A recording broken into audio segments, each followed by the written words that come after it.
میں جدہ گیا تو وہاں ایک دوست کے ہاں ٹھہرا، تو اس گھر کے اندر کھلونوں کی بوریاں تھیں۔ تو میں نے اس کو کہا کہ آپ یہ کوئی کاروبار کرتے ہیں؟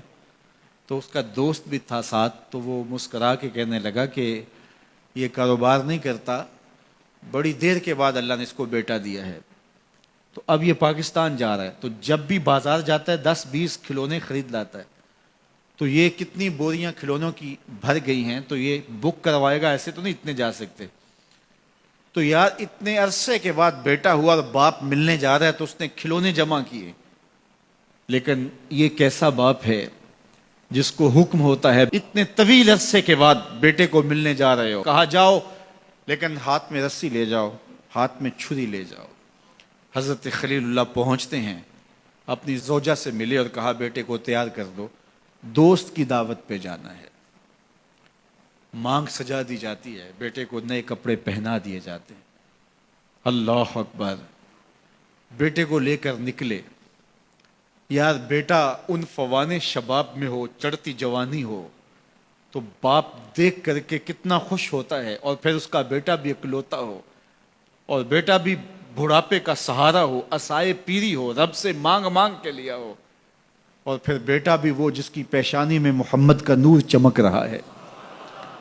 ایسا بیٹا تو چہرے کی بلائیں لینے کو جی چاہتا ہے، لیکن حضرت خلیل اللہ اللہ کے حکم پہ اس بیٹے کو ذبح کرنے کے لیے ہاتھ میں چھری اور رسی دبائے منا کی وادی کی طرف بڑھ رہے ہیں۔ شیطان نے سمجھا کہ اس سے نازک مرحلہ اس خاندان پہ نہیں آ سکتا، حضرت حاجرہ کے پاس پہنچا۔ پتہ ہے شہزادے کدھر گئے ہیں؟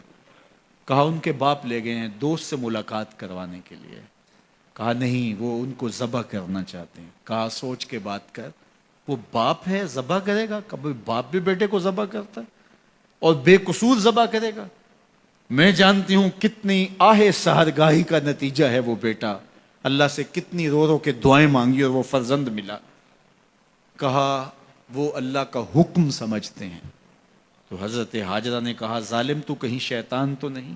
اگر رب کا حکم ہے، میری گود میں ایک اسماعیل ہے، کاش 1000 اسماعیل ہوتا، راہ خدا میں قربان کر دیتی۔ اسماعیل علیہ السلام کے پاس شیطان پہنچ رہا ہے۔ اسماعیل پتہ ہے تیرے باپ تمہیں کدھر لے جا رہے ہیں؟ کہا کہ کدھر؟ کہا کہ وہ ذبح کرنے لے جا رہے ہیں۔ کہا تم سوچ کے بات کرو۔ ان کی آنکھوں کی چمک نہیں دیکھی؟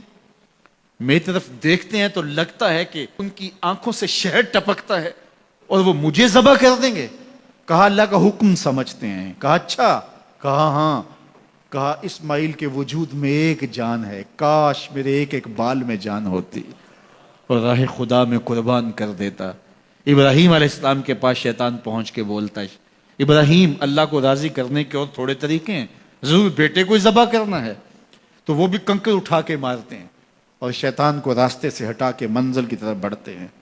قرآن نے وہ سارا منظر بیان کیا ہے۔ فلما بلغ معہ السعی، باپ بیٹے کے پاس آیا اور کہا بیٹا میں نے خواب دیکھا ہے کہ میں تجھے ذبح کر رہا ہوں، فانظر ماذا تری، بتا تیری رائے کیا ہے؟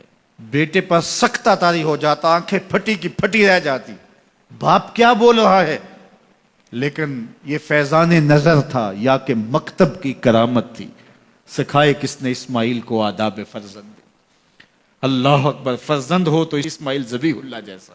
فانظر ماذا تری، بتا تیری رائے کیا ہے؟ بیٹا خاموشی اختیار کر لیتا۔ السکوت من الرضا، تو سکوت بھی رضا سے ہے، اس کی خاموشی بھی رضا مانی جاتی، اور جب اس طرح کی سراسیمگی کی کیفیت ہو تو خاموشی ہی رضا ہوتی ہے۔ بیٹا کہتا ٹھیک ہے آپ ذبح کر لیجئے، یہ بھی امتثال امر ہوتا، لیکن بیٹے نے 2 قدم بڑھ کے بات کی۔ بیٹے نے کہا یا ابا تفعل ما تؤمر ستجدنی انشاء اللہ من الصابرین۔ ابا جان ذبح کیا ہے، جو کرنا ہے کیجئے۔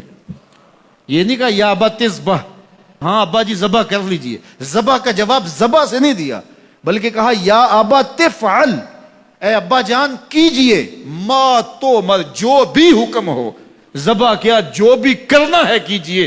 رہی بات میری، یہ کام آسان تو نہیں، لیکن میرے اللہ نے چاہا تو صبر کر کے دکھاؤں گا۔ منا کی وادی ہے، باپ اور بیٹے دونوں نے طے کر لیا، باپ ذبح کرنے پہ راضی ہے، بیٹا ذبح ہونے پہ راضی ہے۔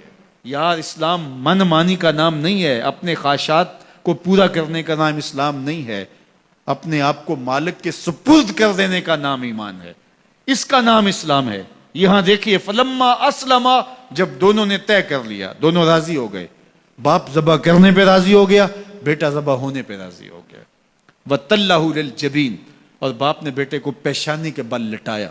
قرآن نے وہ سارا منظر بیان کیا ہے، آنکھوں پہ پٹی باندھ لی کہ یہ منظر تو دیکھا نہیں جا سکے گا، اللہ کے حکم کی تعمیل بھی باہر صورت کرنی ہے۔ سعادت مند بیٹا بولتا ہے ابا جان مجھے رسیوں سے جکڑ لیجئے، کہیں ایسا نہ ہو کہ میں تڑپوں اور اللہ کا حکم پورا کرنے میں آپ کو دیر ہو جائے۔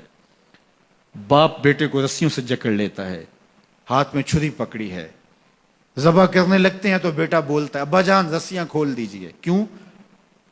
آپ کا منصوبہ، آپ کا پروگرام تبدیل ہو گیا۔ کہا نہیں، تو پھر کیوں رسیاں کھولوں؟ کہا کہیں ایسا نہ ہو کہ کل کا مورخ لکھے کہ باپ ذبح کرنا چاہتا تھا، بیٹا ہونا نہیں چاہتا تھا، باپ نے باندھ کے کیا۔ کھول دیجئے، نہیں تڑپوں گا۔ رسیاں کھل جاتی ہیں، بیٹا پیشانی کے بل لٹایا ہوا ہے، ہاتھ میں چھری پکڑی ہے، منا کی وادی ہے، کارکنان قضاء و قدر کی چیخیں نکل رہی ہیں، حوریں تھرا رہی ہیں، زمانہ کانپ رہا ہے، منا کی وادیوں پر تھر تھراہٹ ہے، مالک قیامت آنے والی ہے۔ فرشتے بھی پوچھ رہے ہیں کہ مالک کیا ہونے والا ہے؟ کہا تم کہتے تھے انسان کو پیدا کر رہا ہے، سجدے تو ہم کریں گے، ذرا میرے بندے کی ادا تو دیکھو، ذرا میرے بندے کا انداز محبت تو دیکھو، میری فرما برداری، انقیاد امر اور اطاعت اور امتثال امر کی مثال تو دیکھو، ذرا دیکھو میرا بندہ میرے حکم کی تعمیل کیسے کر رہا ہے۔ اللہ اکبر، کائنات آنکھیں جھپک رہی ہے، سورج منہ چھپا رہا ہے کہ یہ منظر دیکھا نہیں جا رہا، اور منا کی وادی تھر تھر کانپ رہی ہے کہ ایک بوڑھا باپ ہاتھ میں چھری پکڑے اپنے نونہال فرزند کو ذبح کرنا چاہ رہا ہے۔ عجیب منظر ہے کائنات کے اندر۔ حضرت ابراہیم آگے بڑھے، بیٹے کی گردن پہ چھری رکھی اور پوری قوت کے ساتھ چھری کو جنبش دی۔ اللہ اکبر، لیکن ایک بال بھی نہیں کٹا۔ پاس پڑے پتھر پر چھری کو مارا، لما تقطع یا سکین، چھری کاٹتی کیوں نہیں؟ تو چھری نے آواز دیا الخلیل یامرنی والجلیل ینہانی، خلیل مجھے کاٹنے کا کہتا ہے، رب جلیل کہتا ہے خبردار ایک بال بھی کاٹا تھا۔ کہا چھری تیرا کام تو کاٹنا ہوتا ہے۔ کہا حضرت آگ کا کام بھی تو جلانا تھا، جس نے آگ کو جلانے سے روکا تھا آج اس نے مجھے کاٹنے سے روک دیا۔ اس کا یہ مفہوم بھی نکالا جا سکتا تھا کہ میں نے تو چھری چلا دی، اب چھری نے کچھ نہیں کیا تو میرا کیا قصور۔ اللہ اکبر، دوبارہ چھری تیز کی اور حلق پر چھری کی نوک رکھی اور اپنا سارا وزن ڈال دیا، گردن کٹ گئی، خون بہنے لگا، اور دل میں تھا کہ اتنا بڑا کام جو میں نے کر لیا۔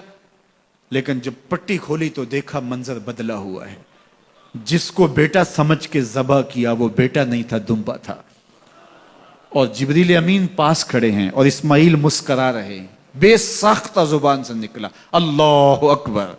تو حضرت اسماعیل بولے لا الہ الا اللہ واللہ اکبر، جبریل بولے اللہ اکبر وللہ الحمد۔ یہ منظر دیکھا تو ابراہیم ابھی کچھ سوال کرتے، کسی سے پوچھتے کہ یہ کیا ہوا، اتنے میں وہی نازل ہوئی، اے ابراہیم تو نے واقعی خواب پورا کر دکھایا، انا کذالک نجزی المحسنین، ہم اپنے بندوں کو یوں ہی صلہ دیا کرتے ہیں۔